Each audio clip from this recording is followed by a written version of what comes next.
Non, non, non. Mais qu'est-ce que tu fais, Harry? Je fais le ménage, on m'a demandé.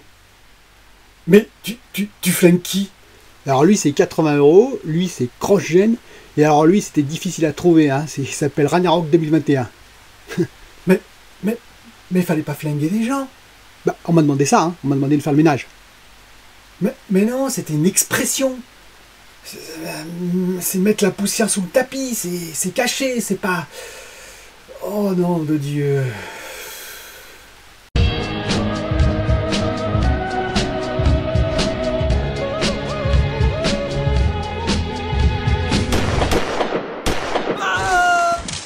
Bonjour les amis, heureux de vous retrouver dans cette nouvelle vidéo où on va parler de plein de sujets, vous allez voir ça va être assez intéressant, du moins j'espère pour vous. Alors le premier sujet dont je vais parler, eh bien c'est la Nintendo, enfin la conférence Nintendo Mini, la présentation Nintendo Mini, hein, j'ai regardé et il y a quelques jeux intéressants, dont un en particulier dont je vais vous parler. Ensuite, je vais parler aussi un peu de Xbox, et oui, parce que Xbox nous a réservé une belle surprise, oui, vous verrez laquelle. Alors une belle surprise, c'est pas la grosse surprise que parlait Phil Spencer, mais c'est quand même une petite surprise assez sympathique.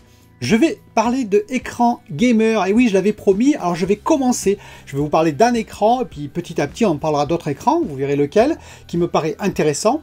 Mais pour commencer, je vais parler du PlayStation Gate. Alors, bien entendu, c'est de l'humour, enfin de l'humour un peu jaune, hein, parce que j'ai eu beaucoup d'abonnés hein, quand ils ont vu effectivement les petites surprises que nous ont réservé PlayStation après la conférence, après le showcase.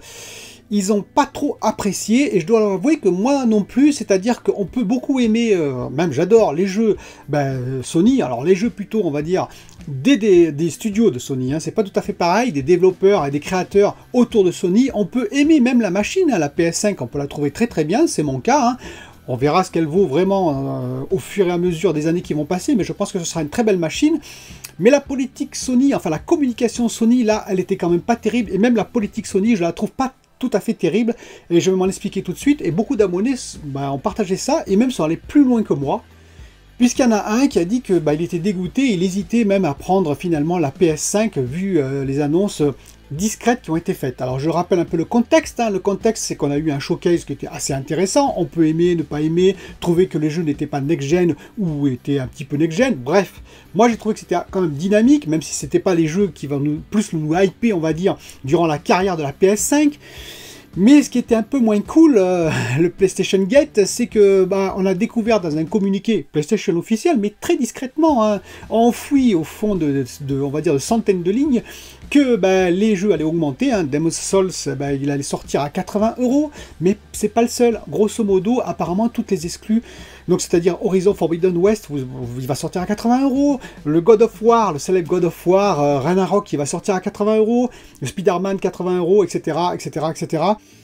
Et la pilule a du mal à passer, bon voilà, parce qu'effectivement l'augmentation de prix, il y a certains qui le justifient, moi je ne le comprends toujours pas, je vous le dis franchement, surtout quand vous avez... Alors pourquoi je dis que God of War Ragnarok va sortir à 80 € aussi, hein, comme toutes les exclus, je vous rappelle, parce que je vous rappelle que le patron de Santa Monica Studio a dit qu'il fallait que les jeux soient plus chers, voilà, pour le développement des jeux, que les jeux coûtaient de plus en plus cher à développer, qu'il fallait augmenter les prix. Oui, je vous explique. Alors on m'a dit, oui, mais il y a que CD Projekt, ils sont un peu à part CD Projekt, tous les autres, ils vont augmenter les prix. Je suis pas tout à fait d'accord. Asobo, ils n'ont pas augmenté les prix. Asobo, un Plague Tale of Innocence, alors c'est un double A, c'est pas un triple A, je reconnais, mais c'est un studio qui a besoin d'argent aussi, finalement. Et bien, ils sont sortis Day One, 55 € le jeu, sur le Play Store en plus, à l'époque, je le sais, puisque je l'avais acheté Day One. Donc c'est faisable, c'est-à-dire, voilà, grosso modo, je vous rappelle aussi God of War, le précédent, hein, donc le reboot, il a rapporté plus de 300 millions de dollars, quand même. Vous pouvez vous dire qu'avec ça, vous pouvez faire un sacré développement, quand même, hein, voilà. Bref, c'est à discuter, c'est un long débat, hein, tout ça, mais voilà, les 80 € ont un peu du mal à passer, surtout face au Game Pass, et puis toutes les nouveautés Xbox. Alors certes, il y en a certains qui vont me dire, il n'y en a pas beaucoup, mais ça viendra. Toutes les nouveautés Xbox, ils seront Day One, gratuites, entre guillemets, sur le Game Pass. C'est deux philosophies assez différentes. Alors après, il y a eu aussi le coup du cross-gen, je vous le rappelle, il faut voir ma dernière vidéo, ça c'était assez excellent, donc ça c'est un cumul, hein, c'est-à-dire que grosso modo, PlayStation a dit non, on ne fera pas de cross-gen, la PS5 doit avoir des exclus, parce que si on veut qu'elle avance vraiment vite et puis qu'on profite pleinement de la puissance, on ne fera que des exclus PS5, puis on a appris discrètement hein, que Horizon Forbidden West, mais probablement aussi God of War Ragnarok, soyez tranquilles, comme Spider-Man et j'en passe, ils seront également sur PS4. Voilà, après, que les jeux soient meilleurs sur PS5, qu'ils profitent pleinement de la puissance de la PS5, je suis tout à fait d'accord, mais dans ces cas-là, il fallait communiquer différemment. Il fallait dire, voilà, on va développer sur PS5, et on fera, on va dire, du downgrade pour la PS4 quand même, parce qu'on veut quand même que les utilisateurs de la PS4 puissent profiter des jeux. Bah oui, pourquoi? Parce qu'il y a plus de 120 millions de consoles PS4 vendues, je vous l'avais dit à l'époque, hein. C'est une manne financière énorme, et ils vont pas passer dessus, les studios. Bah oui, parce que les studios comme Santa Monica Studio, hein, comme Guerrilla Games, ou encore Naughty Dog, 120 millions de potentiel de joueurs sur leur jeu, ça se refuse pas, quoi. Tant qu'en tout cas, la PS5 n'a pas complètement démarré. Mais ça m'aurait pas gêné, je vous répète, sauf que la communication aurait dû être un petit peu différente, selon moi. Mais surtout, ceux qui, les abonnés m'ont reporté, et ça c'est assez intéressant, moi je suis un peu naïf, vous savez, et quand j'ai vu à la fin, comme beaucoup, j'ai vu le sigle avec Ragnarok, God of War en 2021, j'étais hyper hypé, hein, vous avez vu dans mes précédentes vidéos, sauf qu'il y a des abonnés qui m'ont dit « t'es gentil », enfin ils m'ont pas dit ça comme ça, mais « t'es gentil, mais t'es un peu trop naïf », parce qu'ils ont mis ça, pourquoi ? Pour hyper à la fin de la conférence. Je vous l'ai expliqué, la technique Sony, c'est quoi? C'est de faire un gros hype en fin de, on va dire, de chaque conférence, de façon à, voilà, à marquer, quoi. À laisser une impression, waouh! Et ça a marché pour moi, effectivement, ça a marché. Je me suis dit, waouh, quand même, je ne m'attendais pas du tout à God of War en 2021. Sauf que les abonnés en question, et je pense qu'ils ont raison, ils ont dit oui, ils ont marqué ça, ils ont mis un petit logo, et puis voilà, basta. Et puis ça sortira peut-être qu'en 2022 ou 2023, il y aura du retard, et oui. Alors on a beaucoup critiqué par exemple, vous rappelez-vous, mais même je l'ai un peu fait peut-être, Microsoft, sa précédente conférence, où il y avait, vous savez, la vidéo de Fable, et on avait dit, oh mais c'est juste une cinématique. Là c'est juste un logo, hein. C'est encore plus simple, hein. Donc je pense que la critique elle devrait être encore beaucoup plus importante. Voilà, donc je voulais faire ces quelques rappels. Mais pour revenir à cet abonné qui a dit qu'il était dégoûté et qu'il hésitait à prendre la PS5, je voudrais quand même dire qu'il faut un peu décorréler la maison mère Sony et tous les studios, hein. Les studios Sony Entertainment, c'est-à-dire par exemple Guerrilla Games, c'est-à-dire Naughty Dog comme j'ai déjà expliqué, c'est-à-dire Santa Monica Studio, etc., etc. Eux, ils ont des développeurs, ils ont des créateurs à l'intérieur qui vivent du jeu, ils vivent de nous finalement, grâce à nous, hein, et je pense qu'ils le méritent. Voilà, franchement, les jeux qu'ils font, ils le méritent. Et donc, c'est pas parce que voilà, vous allez lâcher Sony, vous allez lâcher quelque part, vous allez les lâcher eux aussi. Si vous avez vraiment apprécié leur jeu, si vous avez vraiment aimé ce qu'ils ont fait, je pense qu'il faut les soutenir. Alors il faut être intelligent, il faut voir comment, c'est-à-dire est-ce qu'on va payer les jeux 80 € ou est-ce qu'on va plutôt les payer en grande surface, etc., etc. Mais ceci dit, je pense que... Et puis si vous avez pris plaisir énormément à jouer sur la PS4, voilà, Sony c'est des filous, hein, un petit peu filou là sur le coup, mais bon, voilà, c'est pas pour ça qu'il faut pas se faire plaisir et prendre la PS5. Voilà, je voulais dire donc...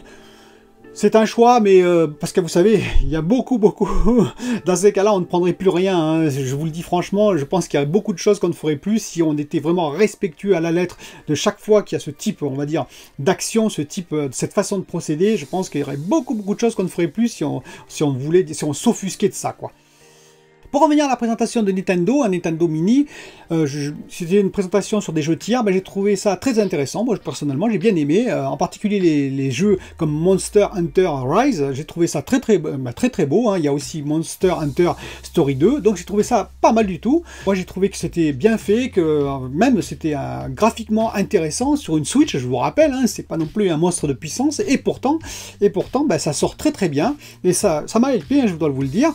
Il y a eu aussi Sniper Elite 4, mais le jeu qui m'a vraiment hypé, c'est le jeu final, hein, c'est Ori and the Will of the Wisps, et qui était vraiment magnifique, très beau, tellement beau que je l'ai pris. Voilà, je l'ai acheté, hein, je l'ai téléchargé, en plus il fait 30 €, et je dois vous dire que c'est une claque. c'est une claque visuelle, c'est une claque sonore, c'est une claque d'ambiance. Alors si vous aimez les jeux poétiques, les jeux oniriques, les jeux où vous avez l'impression d'être dans un conte, alors un conte à la fois très très beau et puis parfois dramatique, je dirais que le visuel est très coloré, chatoyant et de temps en temps très sombre.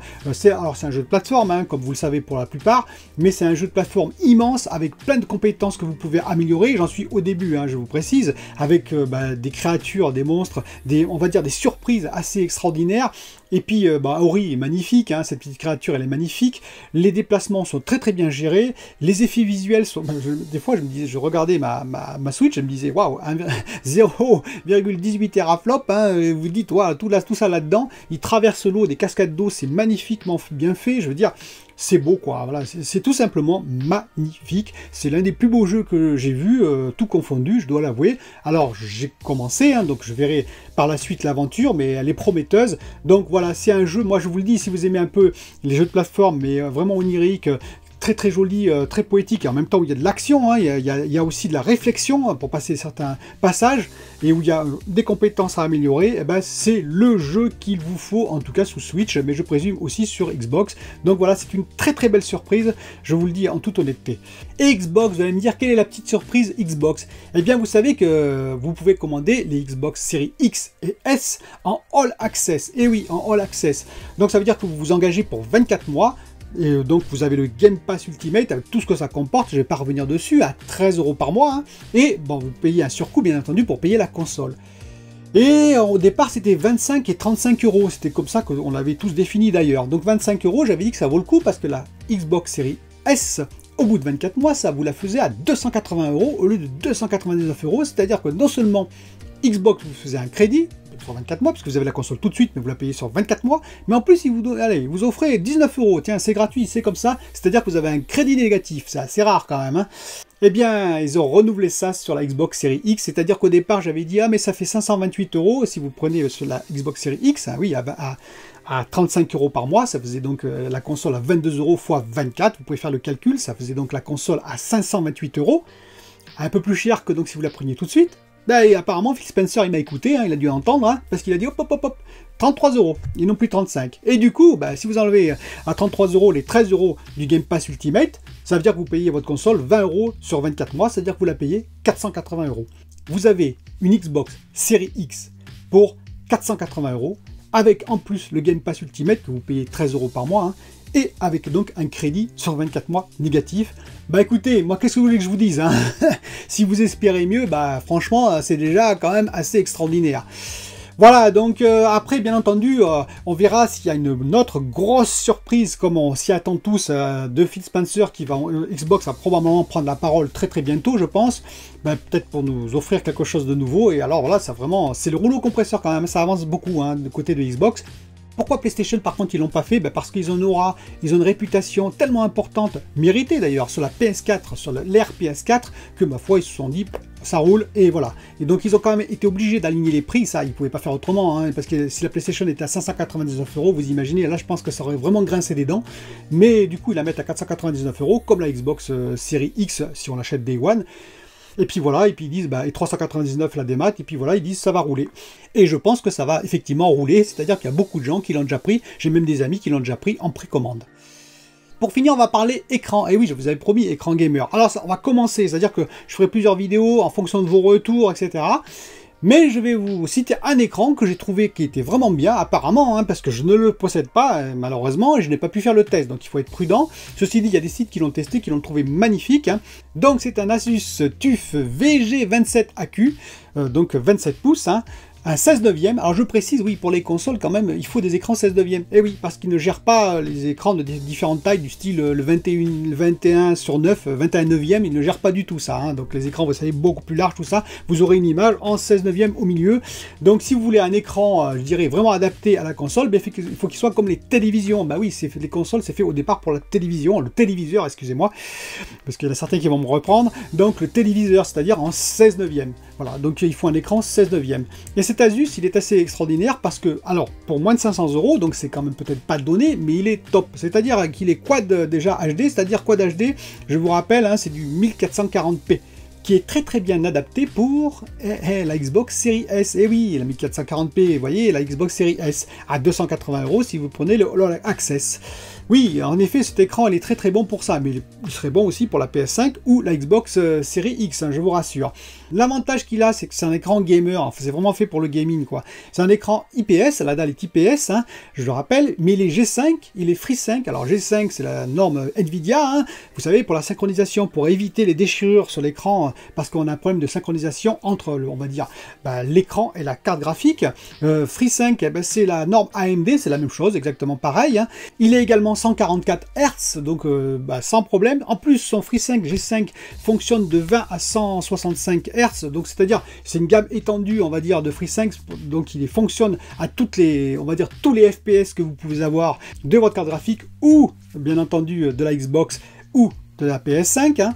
Il possède le LMB. Alors le LMB, vous allez me dire c'est quoi? Et ça c'est très rare, il y a très peu d'écrans qui le font. C'est-à-dire que si vous êtes en FreeSync ou G5, ce qui sera le cas pour les Xbox Series X et PS5, eh bien il est capable d'insérer des images noires. Alors vous allez me dire pourquoi il veut insérer des images noires en rétroéclairage? Eh bien parce que ça va permettre une définition, vous savez, l'effet de flou va être fortement diminué, et oui, fortement diminué grâce à ce procédé qui est assez nouveau.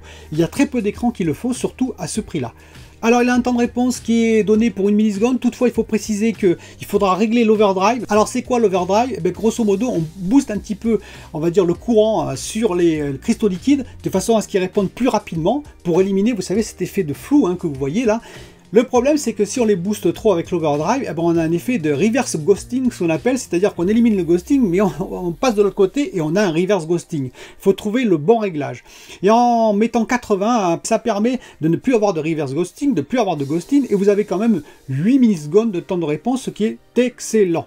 Vous avez un input lag qui est autour de 8,7 millisecondes, ce qui est excellent aussi. Bref, cet écran est vraiment fait pour le gaming. Voilà. Il a une image qui est très belle, il a une colorimétrie qui est très bien respectée. Donc voilà, tout ce qui est effet, bon, IPS, il y a sans doute quelques petits effets. Vous savez, les coins un petit peu lumineux, mais paraît-il qu'ils sont diminués. Voilà, donc c'est un écran à moins de 500 € qui mérite, voilà, toute sa place chez vous si vous voulez jouer sur un écran gamer. Je continuerai d'autres vidéos sur les écrans gamers, demandez-moi, n'hésitez pas si vous voulez moins cher, si vous voulez plus cher, etc. En tout cas, moi je vous dis à bientôt pour une autre vidéo.